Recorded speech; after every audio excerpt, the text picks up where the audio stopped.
The Things We All Carry is a podcast about first responders and their stories surrounding trauma on the job. The intention of this podcast is to raise awareness and share meaningful conversation around a subject often viewed as taboo or simply ignored. Be aware this content may be graphic and it is real. It may not be suitable for children or adults triggered by this subject matter.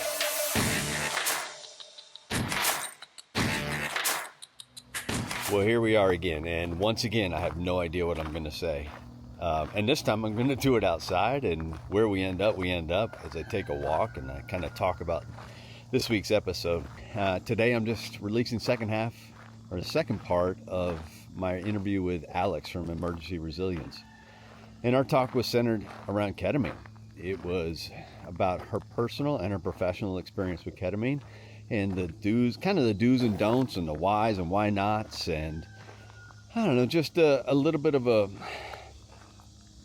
personal touch to how ketamine has helped her and why it could be a beneficial thing for first responders and frontline workers or veterans or active duty military.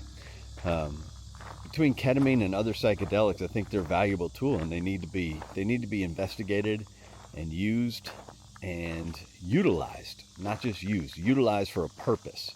And that purpose is to heal, to get over some of the traumas and the experiences that we pick up along the way as we go through our jobs and our life. Because let's not forget, it's not just jobs. It's really our lives that we're picking these things up, because outside of work, we're experiencing some of the same things, and we're not able to process them. We shut ourselves down. We refuse. Even Alex says it in her episode. She was not feeling the bad, but she also wasn't feeling the good. And so you kind of have to open yourself up to feel it all. And that kind of goes way back to when I first talked to Christy from Therapy. And this was a while ago, when she talked about feel your feelings, sit with your feelings, and kind of get in tune with yourself. And that's something that I failed to do as I go through day-to-day life, and especially for the last few years. It's fresh for me to sit with my feelings and to try and feel my feelings and try to explain what's going on inside of me. It's not natural to me. And anyone that knows me or has been involved with me or whatever, it knows that it's not natural. It's something I have to make myself do. But when I do, and I make myself do it, and I actually push myself to be open and to be forthcoming and to be honest with myself, it's cathartic. It brings a relief. It does bring some sort of a therapeutic value to my life. It sounds ridiculous because it sounds obvious. Process some feelings, sit with your feelings, know who you are, know what's going on in your head. But it isn't always second nature to us, especially those of us who call ourselves first responders or soldiers or Marines or airmen or whatever you are. It's not second nature to us, because we see ourselves as the helpers, and we don't want to ask for help. And I know that's where I got, and that's where I put myself, because I refused to acknowledge that I did need help. And I still do it to today. I still refuse to acknowledge that I need help from time to time. And it not just hurts me, but it hurts anyone around me. And I know it, I feel it, and then I have a lag time. I have to catch up to it, and I have to go, okay, it's time for me to get my shit together and sit down with somebody and or just sit by myself and process what's going on. I forget to do it. Not only do I forget to do it, sometimes I flat out refuse to do it, and it's not healthy. So kind of goes along to the conversations I've been having with a few people about, hey, just because I profess mental health and talking to somebody and getting it out and self-examination doesn't mean I'm good at it. I fail a lot along the way, and I have to be reminded that it's time to take care of me. And so I appreciate the people that do remind me, and I appreciate the people that push me to the point where I sit with them and I talk, or maybe they just give me space to sit and be. And that's a valuable tool. It is a necessary thing in life to have that community. As much as I like to say I'm a loner, I do want that community, and I need it, and I value it. So those of you that are in that circle and are allowed in, and I'm allowed in yours, I appreciate you and I love you all. Like I said, this is episode 121. It's part 2 of my interview with Alex from Emergency Resilience. Alex is, as I said before, she's an engaging and a very intelligent person. And I look forward to hearing more from her in the future as she continues her career down this it's a 20 plus year career in EMS already, but she is on that edge where she's trying to push some progressive things, and we need more of that in this world. In this, we focus more on her personal experience in ketamine in this episode, and then we get to those last 2 questions I ask everybody, the moment of awe in a book. And those are kind of important to me because I'd like to know what people are experiencing in the world and what they're reading and where they're learning. And she offers up a couple of really good books, really meaty books that offer some real value if you read them. So I hope you guys sit back, take a listen, enjoy, reach out to me, let me know what you think about it. Give me the criticisms, give me the positives, give me the negatives. I'm open to all of it. I do appreciate it. I appreciate all of you. So sit back and enjoy episode 121, part 2 with Alex from Emergency Resilience.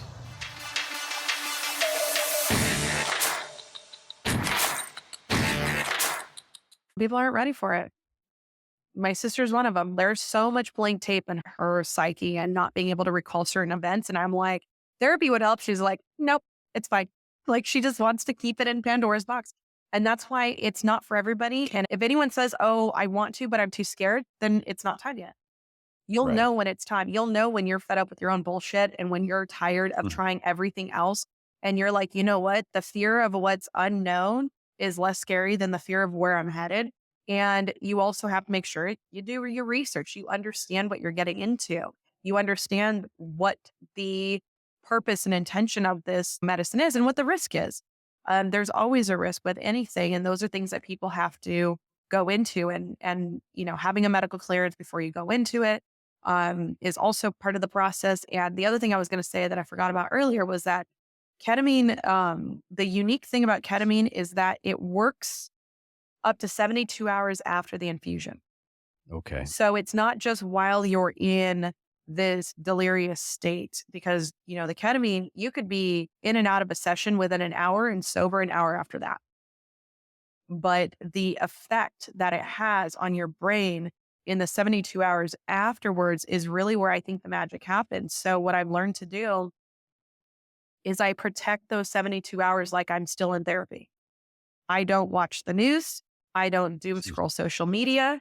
I don't have certain conversations with people. I don't put myself to work on certain topics that I don't think are going to serve me, because I'm going to be so impressionable in those 72 hours. So where I might grab a drink because I'm feeling really anxious, I am going to choose not to in those 72 hours because I know that's going to help rewire my habits.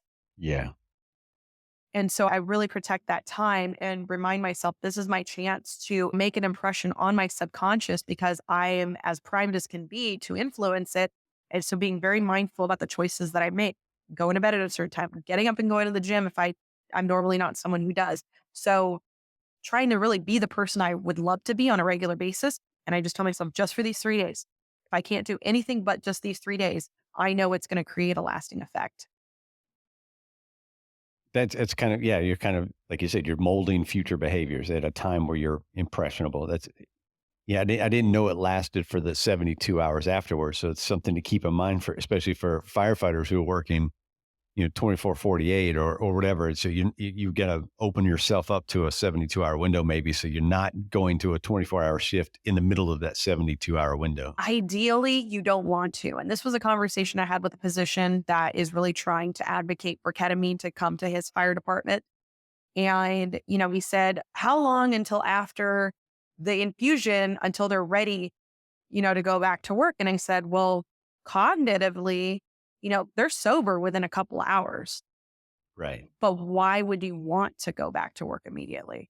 Because what I was trying to help them understand is that while they might physically uh, be able to, because the medication clears your system so fast. In fact, most places don't drug test for it because it metabolizes so fast that it would be a waste of money to even try to test for it. But my question back to him was, why do you want to go back? Like if you can give them 3 days afterwards or give them 2 weeks, off to go get their sessions, and in between their sessions, they have that time to really integrate and process, that's going to be the best. It's not to say that the worst thing will happen if they go back to work. It's not to say that they can't go back to work the next day. It's that, why would you want to risk that? Because what if that next day is their career call? It could go one way or Right. another. They could either handle it extremely well because of the therapy they just went through, or it could impress them in the opposite direction because their psyche is so open. Yeah, and those are such important questions because yeah, this is something that some of us are advocating for in the fire department. It's like we said, you can't have one theory of an approach to mental health. There's a more of a blanket approach to it, and there's numerous things out there that would work together or synergistically to accomplish an overall goal. So I didn't know about the 72 hours, so that is important. And I want to make it very clear, it's not a hard and fast rule. It's just, hey, if you have the ability, I realize that time off is a privilege, and having the support system to, when you get home, they're not, coming at you with, like some people have a bunch of kids and they've got household chores and they got stuff. And so not everybody can go home and stay Right. in that state of, I'm integrating or I'm resting or I'm healing. So I say ideally. And some people can't get that time off of work, and that's okay too. Like, you're sober, like you're clear to go back the next day if you want to. I'm just saying, if you can help it, give yourself some space to heal. Okay, so you go 60 minutes for this drip and you kind of float a plateau for a while and you Right. can actually feel yourself come back kind of into your body. I do. During that time, and you're bringing up the subconscious and you're doing some deep work, how are you, for lack of a better word, how are you recording this? Sure. Um, so if you have a sitter, which traditional psychedelic practice is that you have a sitter to talk about this with, and they will sometimes write down notes for you. But for me, I just try and trust that my body is going to remember. Even Hmm. if I can't recall exact epiphanies I had, it's just restoring a relationship back with my body again, too, because when you spend so much Hmm. time in this dissociative state, and for me, a lot of my history with my body is this hatred I've had towards it at a very young age, and not being able to get on the same page as it, not being able to love it where it's at, and so just healing that within. And I know it sounds so woo woo and out there, sorry, that it just is. It is mystical. And okay, if Johns Hopkins University can acknowledge that Yeah. psychedelics are mystical, then that's the word I'm going to use to describe it. But yeah, I just have the conversation with myself, and sometimes with my younger self comes up. That's been a very constant theme as well. And I just trust that I'll remember it. Interesting. Okay. And I'm going to go out on a limb and say that everybody's kind of different when they go through that and try to remember. And then obviously the setting is so important to that as well. Yep, absolutely. So you're sober within an hour and you're driving out of there, right? You shouldn't. You really shouldn't. Okay. Legally, and it's best to have someone with you. You should want to be taken care of afterwards. And so for me, coming out of that experience, I am ravished. I am hungry. And I've actually tracked my blood sugar twice before and after doing a ketamine session, and it drops. And so I come out of there wanting to eat everything in sight. And that's why it's really hard for me to go, okay, let's have something wholesome and not McDonald's drive through, because I know that that is a maladaptive coping mechanism for me, is highly processed foods. I have to make a choice to eat something a little bit more nourishing. It can still be fun and it can still be a lot, but it doesn't have to be something that I normally would turn to if I was in a bit of a crisis. So you want someone to drive you. So when I say sober, I mean, like, we went to Target afterwards, had some shopping to Right. do, went to dinner. Like, you're not Weekend at Bernie's having to be held up. in any way. You're not Well, incapacitated. You're walkie-talkie, you're fine. coming out of it ravished, it makes sense because your brain is working And overtime it's and it's actually just all burning calories, yep. sucking down glucose, Mhm. right? And It's so got, yeah. there's a paramedic in Canada. Her name's Jessica. She's not just a clinical paramedic in the field, she also is a ketamine facilitator as well. And she's actually written policy and influenced a lot of regulation in Canada. I'm Hmm. not doing her justice at all for the work that she's done for first responders, but she calls it landing snacks. She goes, yeah, we Oh, always make okay. sure to have landing snacks because I text her afterwards and I was like, I was so hungry after this. And she goes, yeah, that's because of this. And then after that, I tested my blood sugar twice and both times it Right. dropped. Yeah, that makes sense. I didn't even think about the caloric burn of a session like that. Yeah. Huh. All right, so you're sober, you get a ride home, you then have a therapy session scheduled for the next day normally, Hmm. and then you just go in and try to regurgitate what you experienced. Hmm. And sometimes this is I'm kind of thinking for you here, so correct me if I'm wrong. So sometimes this is highly productive and sometimes it's kind of nebulous? Um, it's, I think it's all relative. I think it's always productive. And there are some sessions, like I'll admit, the last session I had, it definitely brought relief of some of the symptoms I was dealing with. But I also remember being in there at one point and going, huh, it's taught me everything I need to know for now. Like, Huh, this is it. Like, it was a booster. I right. already got through my series and I felt some of the symptoms coming back enough that I decided, and it was in the middle of a move. So that was part of my reason for Yeah. pushing things off as well, is the move really triggered a lot of stress and conditions that were coming up. And I remember during it, I went, oh, okay, I think I'm done here, at least for now. Hmm, right. And how many sessions have you done in then to that point? Um, I had done I want to say I've done 6 total, but it was a series of 4 first.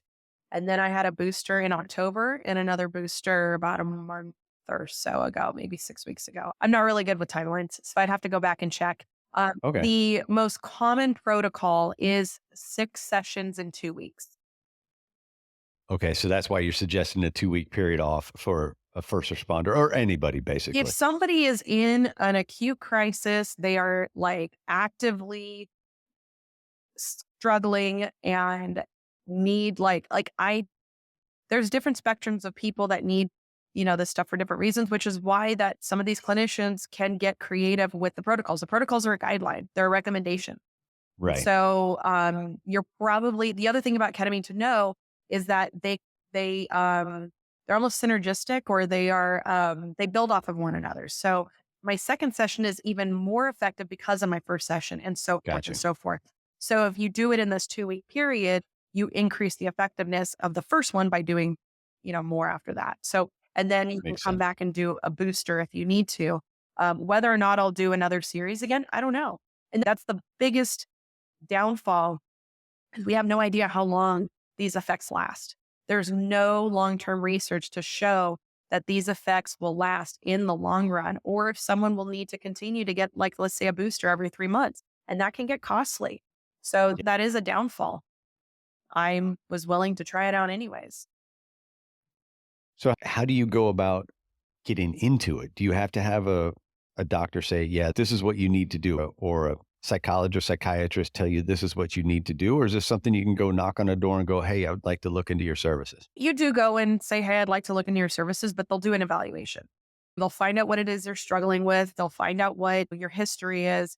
There's always going to be certain things that make somebody not an eligible candidate. And if the facilitators are ethically and morally focused, then they're not just going to sling it out to anybody that wants a ride. And honestly, Right. there's cheaper ways to have that kind of experience if you're not really looking for therapy.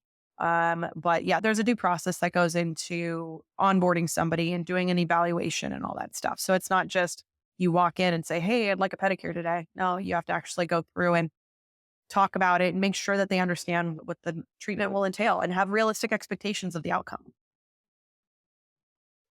And how difficult is it to find a therapist then who's willing to work with you after that and say, this is what I do and I'm comfortable doing this?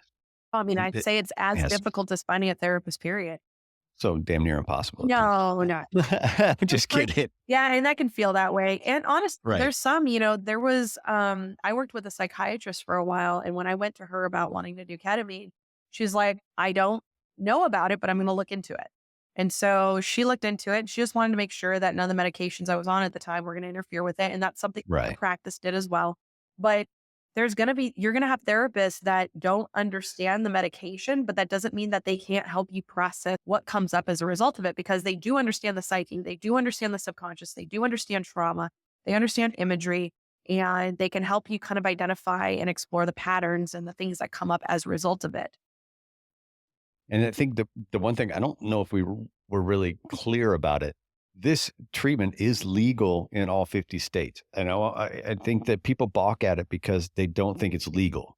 But this, what we're talking about, is a legal treatment. Yes, it's nothing you have to hide. It's nothing you're forced to disclose either. It's no different than, let's say that you take a day off of work to go get your wisdom teeth removed, and the doctor prescribes you some narcotics and maybe a benzo to sleep that night. Are you going to be afraid your employer is going to find out about that? A narcotic is a Schedule 2. Right. So it's no different. And let's say the next day you have a contact and they make you pee in a cup and it comes up positive. It's like, oh, I've got a prescription. I had my teeth removed. I wasn't on it while I was at work. It's just lingering from yesterday. Right. It's no different than that. Yeah. I just wanted to make sure because, I've had this discussion with fire chiefs before. I said, well, why don't we look into this kind of a treatment so we can have an all encompassing kind of treatment? And they're like, well, you can't, it's a drug you can't use or it's illegal. And it's like, no, you guys are, it's trying to tell them what the difference is between CBD and THC as well. So, but it's a, head meet brick wall kind of conversation at times. Yeah. And you know what? That's something I'm hoping will kind of help. There's a reel on my page that shares what my ketamine treatment looks like. It's just a real quick, like 30-second kind of snippet of what it looks like, what my facility looked like. I integrated it with, I would go in and I forgot to mention that when I would go in, I'd get acupuncture Okay. to really kind of help the nervous system. And, they're really kind of setting you up to go in very relaxed and very, feeling very safe and comforted. And um, the other thing I've also done is I wrote an article for Gems magazine, and Mhm. I was really excited about that because when the editor came to me, he's like, "No, I want you to write it from your perspective, like write about your experience." And so I was able to bring in that kind of, personal reflection on it. And it wasn't just the clinical pathophys, but you can find that in there. So if you want more of a scientific explanation, that's a lot more concise than my PhD. My dissertation is on ketamine therapy for Okay. fighters with PTSD. And so there's a lot of information in there, but if you want kind of a down and dirty quick on the different mechanisms of action, that GEMS article is going to be a good one to look up. And that's linked in my, if you go to any one of my link in bios, it goes to my link tree and it's listed on there. Where do experts see ketamine treatment going in the future?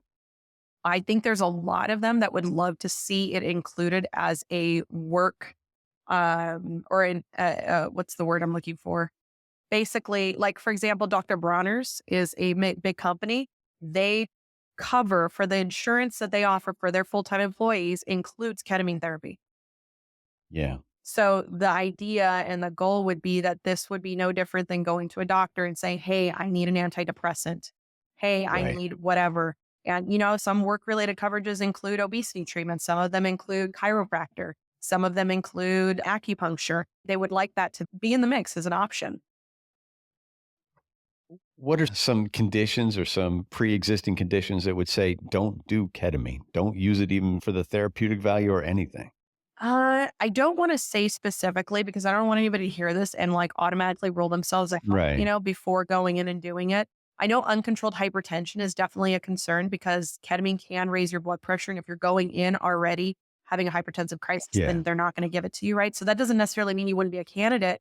It's just they would say, "Hey, do you have a history of hypertension?" No. Well, it looks like you do. And you're having symptoms of a headache and blurred vision. So you're going to have to get this cleared before we can, Right. so it might be one of those things.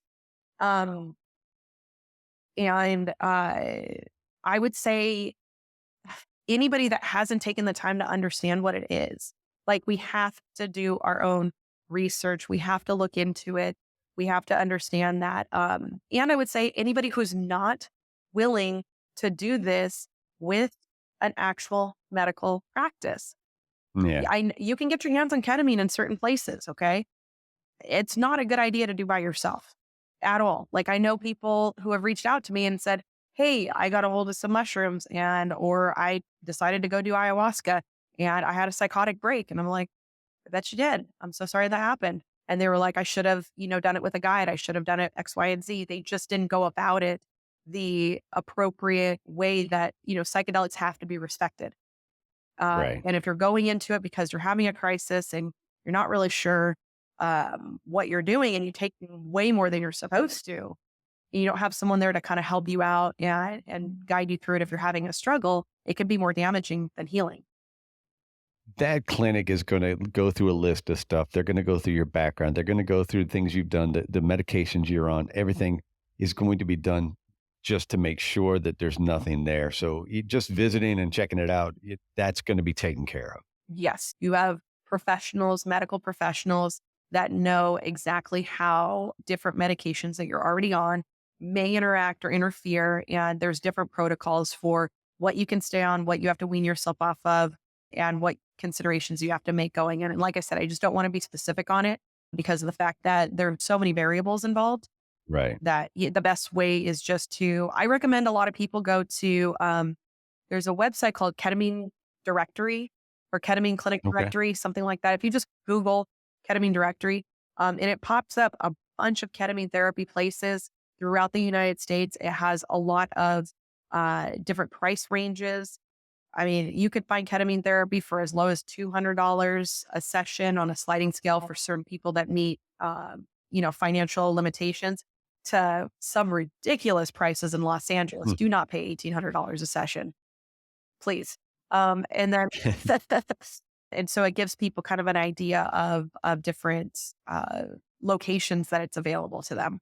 It's not an exhaustive list either. People have to call, have to notify them and be added to it. So just because a location isn't on there doesn't mean that there isn't one in your city. So do both. I'm going to go out on a limb here and make a guess that there's going to be certain states that have a lot less availability and certain states that have an overwhelming amount of availability for the treatments. And people can read between the lines on that one, but I'm looking at you in the South there. So whatever. Anyway. So I will say, if by between the lines you're talking red versus blue, this is a very bipartisan initiative where I was very impressed actually by how out of the way this conference. I went to the big psychedelic conference last June that was hosted by MAPS.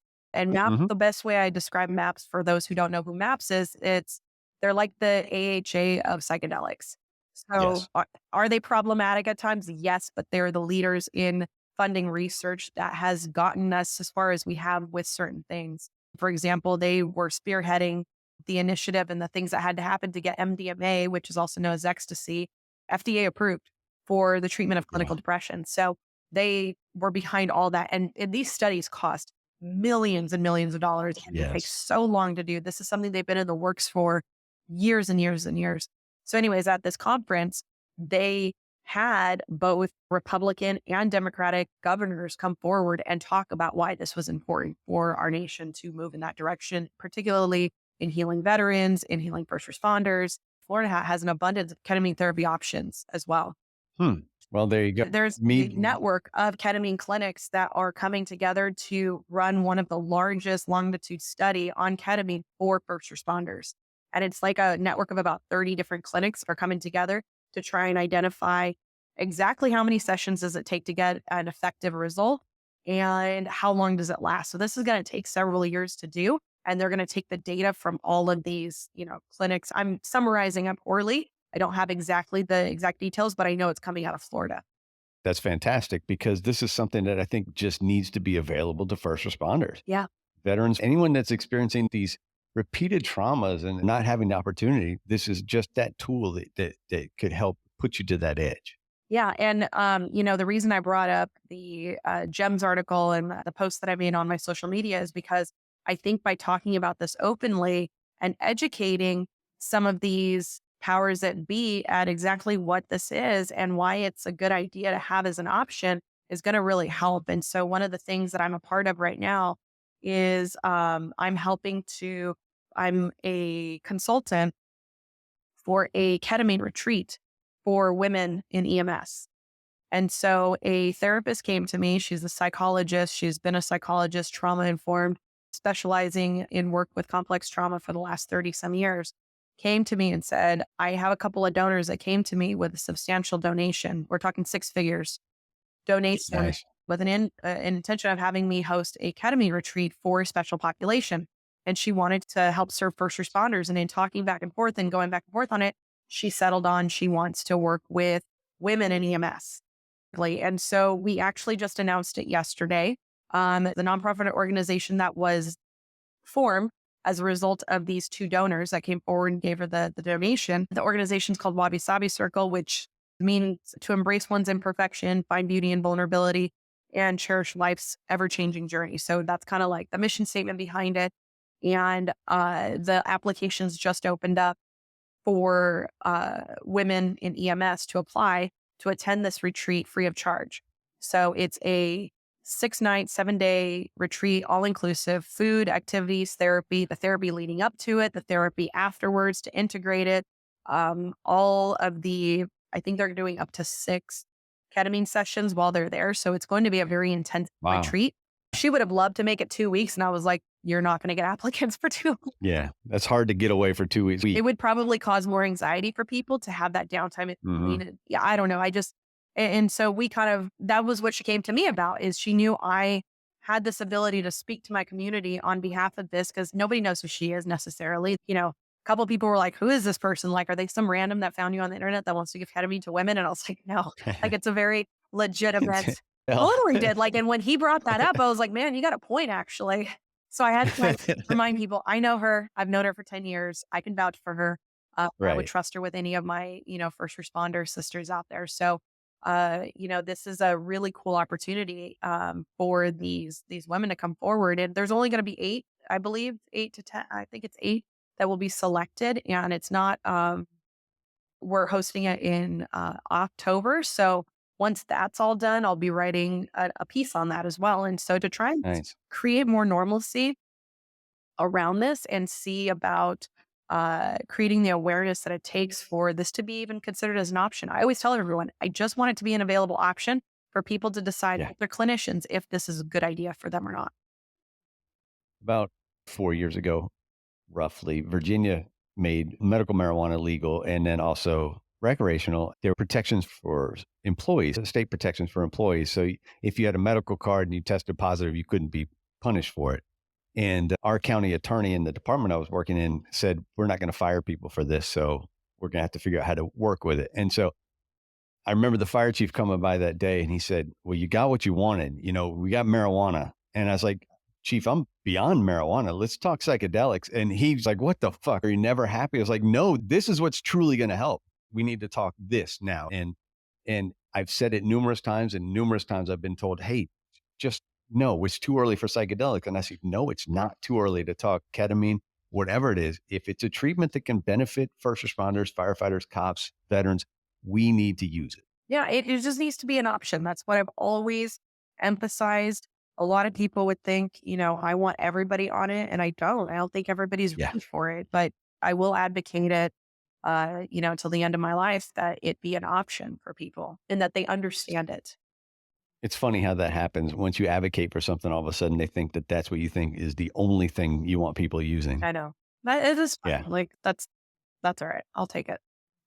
So I think that that's pretty good coverage of it. I think. Is there anything you wanted to add to that? Anything that you're thinking in your head to go, no, we need to talk about this? No, that was it. And I'm really glad I had an opportunity to share about this women's retreat as well. The intention also is that there will be a second one. And then Okay. I don't know where funding will come from after that, but by then Right. the framework of this program will be in place, and there's multiple facilitators that will be on site that have done work with psychedelics and with ketamine, and so it's not just one therapist; it's multiple therapists, it's multiple clinicians coming forward, or healthcare practitioners as well to administer the medication, and it's a truly integrative process. They'll be doing yoga, equine therapy, processing as a group, that kind of stuff. So really excited to see what opportunities might open up as that becomes there's awareness. I would love to see other organizations copy and paste this as well and decide that, you know, to do this for their departments. It's almost something that locals for the union can start thinking about for their memberships. I have heard from one in California that reached out and said that their union was going to start paying for ketamine therapy. They Nice. wanted some consultation. I haven't heard from them in a while, so obviously things don't move very quickly, but it's No. already been talked about. And at least in California, my dissertation consisted of me interviewing leadership, union leadership, and mostly union presidents and directors to find out like, where is ketamine? Like, where is there a place for this? And it Right. was unanimous. There was a couple people that had to, conservatively have their foot on the brake, which is good. We need both. We need people that like, Yes. punching it and also putting a cautionary foot on the brake.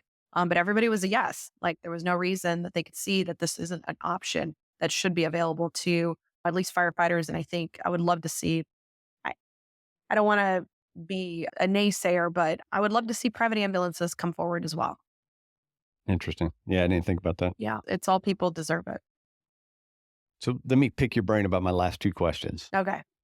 The ones I sprung on you just before we started recording, because I forgot to tell you when we spoke the first time. Can you let me know about a moment of awe? Is there a time you remember that you just sat back and went, wow, that's just, and it's kind of like the old definition of pornography. You know it when you know it, right? Yeah, I remember that. I would say so. I grew up being obsessed with taking pictures. And in fact, I thought I was going to be a photographer throughout high school until I changed my mind, decided to become an EMT. And I remember a moment where I couldn't take a picture of it. Like there came a moment where Hmm. I think one of the first ones, if I'm recalling, I'm trying to remember the first time this happened to me, but one of them was going up to the Empire State Building at midnight and seeing this city. Now, I'm not someone who's like super in love with, New York. I don't like super big cities, but there was something so magical about being up there and realizing there was no point in trying to take a picture. Like I could only sit back and take it in Yeah. and be present. And I didn't know that's what it was. I mean, I was so young.